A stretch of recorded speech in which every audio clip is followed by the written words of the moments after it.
The Justice Department has asked a federal Even court before for an this new emergency law, The it US was Supreme difficult to get Texas an voted abortion in Texas. Let's talk about Space Marines.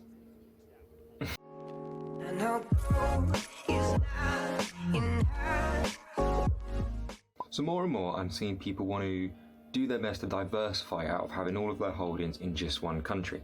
And a prime target for that is either Europe, Japan, or a lot of the time the UK and the FTSE 100. However, the UK economy is very different to, say, the American economy in the sense that most of its companies are far older and therefore far more mature. So that means there's a real desire to find good, solid growth companies within the UK. And there just isn't as many as people would like. But one of the more popular ones is Games Workshop, and we're going to talk about that. So for Games Workshop, for those of you who don't know, is the company that owns, controls and manufactures everything to do with Warhammer 40k. Even if you don't participate in Warhammer 40k, you will have no doubt seen a reference to it. So what makes Games Workshop an attractive stock? What would potentially make it a growth stock? Well, they're a vertically integrated company, and that's just a really fancy way of saying they control the entire pipeline. And that means that they're not reliant on a factory in China, so when China ups its prices, it digs straight into Games Workshop's margins. Games Workshop sets their own prices because they manufacture the goods themselves, which leads to a much higher profit margin. And we can see that.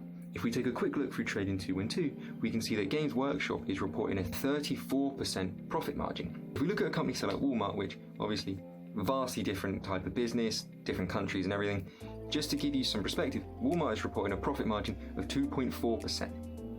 That means Games Workshop has a profit margin round about 15 times higher than Walmart. And what's interesting enough is Games Workshop has been able to do this despite manufacturing all of the figurines in-house. For those of you who don't know, most of the UK's manufacturing base has now been shipped overseas due to rising labour costs. So it's quite surprising to find a FTSE company like Games Workshop that manufactures all of its own products in its own factories. And not only are they doing that, they're buying land around their existing factories and expanding their manufacturing capabilities. This isn't a company where they've got factories left over from an old business. They are expanding their factories actively. Trying to describe Warhammer to someone is difficult because it's more than one thing. To some people it's just a tabletop game. To some people it's just a series of books that they read because they're interested in. To some people it's just fan-made animations on YouTube, and to other people it's just a game. But what is consistent with Warhammer is it's a community, right? The people who engage in the hobby really like it, and a lot of their friends really like it, and it is a community. It's one of the strengths their stores have, where it's not just somewhere to go and buy things, it's somewhere to go play the game, hang out, and that's really helping their business. If we take a look at their website, Games Workshop actually has a really good delivery base. They offer free delivery for any order above £20, and they guarantee that to be to you within 3 days. That's pretty good. That fucking tank looks cool. Holy fucking shit, that looks cool. And so I think this is one of the reasons Games Workshop does so well, because you're not just ordering figurines. It's kind of like Lego in a way. It's the sense of accomplishment when you've built it, and also you can paint it however you want. If you don't want them to have scars, don't paint scars on them. And I think that's one of the reasons it did so well in 2020, because a lot of people were worried that Games Workshop was a luxury item that people wouldn't order over lockdown. But they did. I think it's because if you're bored sat at home, hey, put some Lego together with your kids, or paint a space marine when they've gone to bed. Now, if you don't want to order stuff online and you don't want to pay for the delivery, much like clothing stores, you can order products into your local workshop. Now, what Games Workshop has about 500 stores globally and about 138 in the UK, depending on which report you're looking at. They're regularly opening and closing them, so that number fluctuates, but let's go with 138 for the sake of simplicity. They've got 4,000 partner stores that you can also pick up from. Now, these partner stores are just stores that have a deal with Game Workshop where they'll sell you Games Workshop products, allow you to pick up their products in store, and then they take a cut. It means that Games Workshop doesn't get as much of a profit margin on those products, but Games Workshop doesn't have a store in every town. So allowing them to expand their reach by partnering up with more stores is a really good idea. And I've seen people criticize this decision, but I think it makes a lot of sense. The reason I think it makes sense is because if you look at Games Workshop's profit margins and their revenue streams, you'll see that up until very recently, digital was not being capitalized on. It was kind of just stuck at 20% of all their revenue. And even over lockdown, where you would expect digital sales to absolutely explode, they kind of didn't.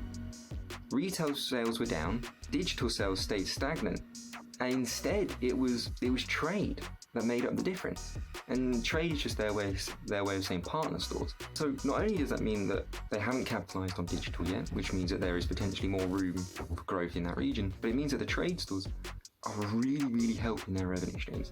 And I think that's one of the reasons it's fantastic for them to have these partner stores, because it's amazing advertising for them.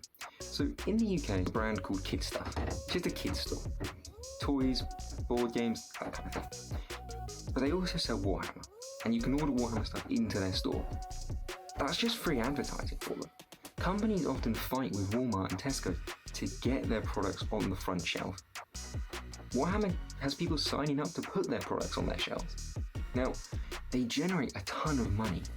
So much so that during the lockdown of 2020, the UK government was furloughing staff, right? That means that they would go to companies and say, right, we'll pay 70 to 80% of their wages, but you can't get them to work anymore. Games Workshop didn't take any money from the government, and they could have easily done that. They own 138 of their own stores, and those stores couldn't open. But instead of Games Workshop saying, please pay the wages of the staff whose stores can't open, they just paid it themselves. And I think that's a testament to Games Workshop about how good their balance sheet is.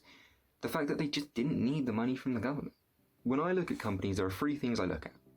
Are they growing their revenue? Is their revenue going to keep growing? And are you paying a fair price for that revenue?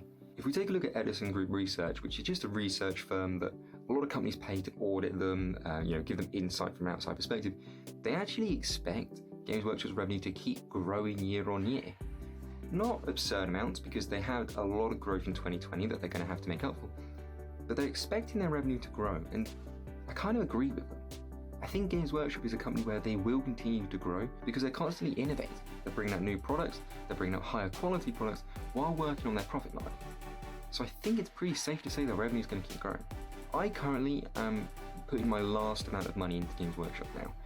I do think currently its share price is more than what it's worth, but I'm willing to pay that premium. And the reason is very simple. I think their revenue is going to keep growing, and I also think their PE ratio is going to drop. While they're overvalued now, and I think their share price might stay very stagnant for the next few years, I think their revenue is going to keep growing.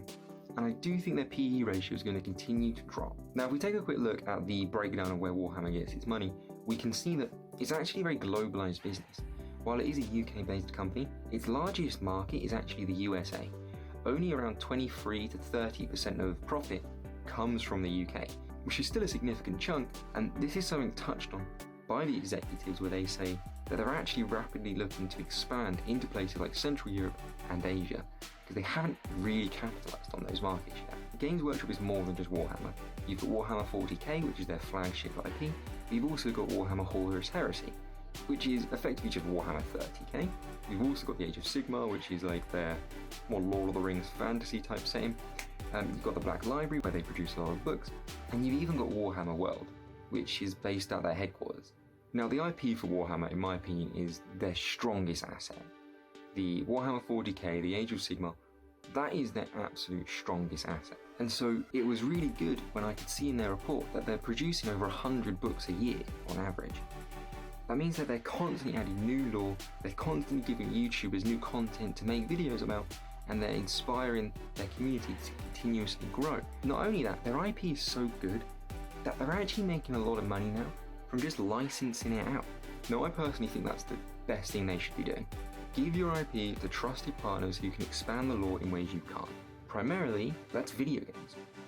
A lot of people who like Warhammer will like it primarily for the video games. This is games like Space Hulk Deathwing, Vermintide 2, and the most popular one, Warhammer Total War 2. This is a game that's still being expanded upon now. It's that popular, and this is how a lot of people have gotten into the hobby. So it's actually really exciting to see that they're working on the third installment.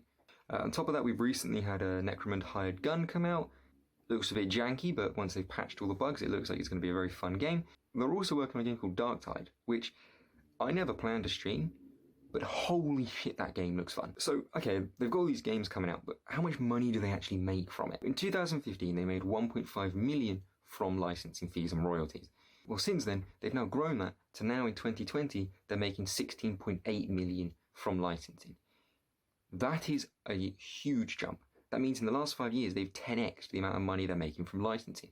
And you have to remember, this is money that, compared to the rest of their business, they do much less work to make.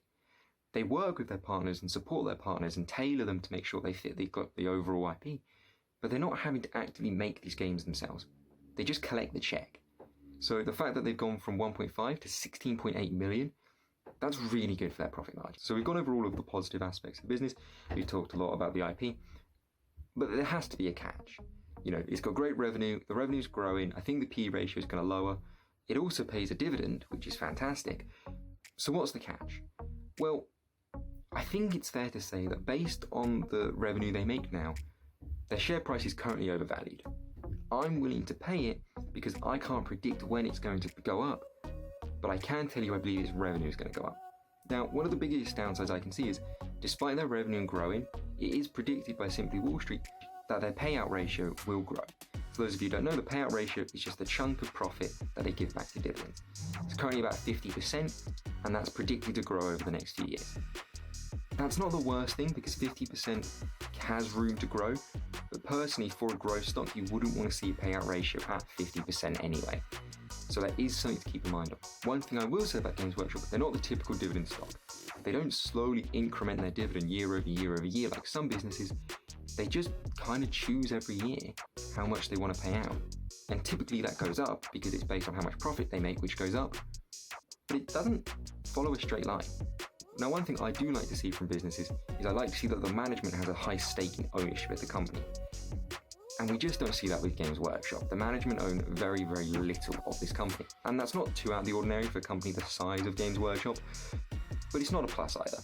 Now, if we take a look at who's buying and selling the shares within the management, we can actually see that they're not significantly increasing their stake in the company, but they are very, very gradually upping their stake. And that is good to see. If management are buying shares in the company, even though it's quite a small amount, that is an indication that they believe in this company and think it's going to continue to grow. There was one sell, but he retired. He's left the company, he's retired. I think we can give him a pass. But apart from the one person retiring, management aren't selling shares. They're just buying little bits. And I think overall, it's good to see they're not selling out at all-time highs. Now, one of the criticisms I see levied against Games Workshop a lot is the rise of 3D printers. And on the surface, that looks to be like something that could potentially really disrupt their market. The majority of their revenue comes from producing little miniature figurines and then selling them. 3D printing could disrupt that quite heavily. However, I'm actually not too worried about it. And there's a few reasons why. One, Games Workshop could simply put in a rule where you need at least 50, 60, 70, 80, if not all of your figurines to be officially licensed from Games Workshop in order to play at Warhammer World, to play in store, or to enter tournaments. They could easily do that. But also, because this is an issue directly mentioned by management, and we can see here they address this issue. This means that not only are they aware of the issue, but they're actively working to prevent it from becoming an issue in the future. That for me gives me enough confidence to say I think they're going to be able to handle it. They're saying that they focus so much on research and development to increase the quality of their products that a 3D printer just wouldn't be able to keep up. They have entire factory bases with dozens and if not hundreds of workers dedicated to creating the highest quality products they can. And I kind of give them the benefit of the doubt that they can outproduce any 3D printer, at least for the next few decades. Even if you don't agree with them and believe that they can beat them, you can take assurance from the fact that this is an issue that they have not only seen, but they're addressing. Overall, I think GamesWorks management is very good. And it's clear that they're focused on long-term growth over short-term gains. If we look at their annual report, we can see this. Forever is an important word for us, and all of our decisions are focused on long-term success and not short-term gain. I kind of believe them when they say that, and that's why I think this company is very good. I think it is overvalued for its current price, but I think its revenues are going to continue to grow, and I think their business is going to continue to expand. While I do think their payout ratio is a little bit high, I think their PE ratio has a chance to go down while increasing the dividend. I think this is a fantastic company, and yeah, while it's overvalued now, I'm happy just to buy in now and sit on those shares for a few years, because overall I think the management knows what they're doing. I do have a little bit of criticism for how they're handling their online community, and I hope that they can change their approach there, but there are other videos you can watch based on that. Overall, I think this is a fantastic company, and on the dip a few days ago, I bought in and bought my last amount of shares, and from this point forward, I'm just going to be slowly averaging down my position if the share price continues to drop. If you wanted to get in now, I would just say beware that the share price probably is overvalued based on what the current revenue is, but if you're willing to hold it long term, slowly average in and ride the shares up in the long term. Hey guys, so I hope you enjoyed today's video. Did you like it? Did you think I was wrong? I'm really interested to know what your thoughts on Games Workshop are. I think this is a fantastic business, and while it is overvalued, I'm kind of willing to pay a premium for a business that I like this much. So let me know what your thoughts are on Games Workshop, what you like about it, what you don't like about it. And thanks for watching. I'll see you next time.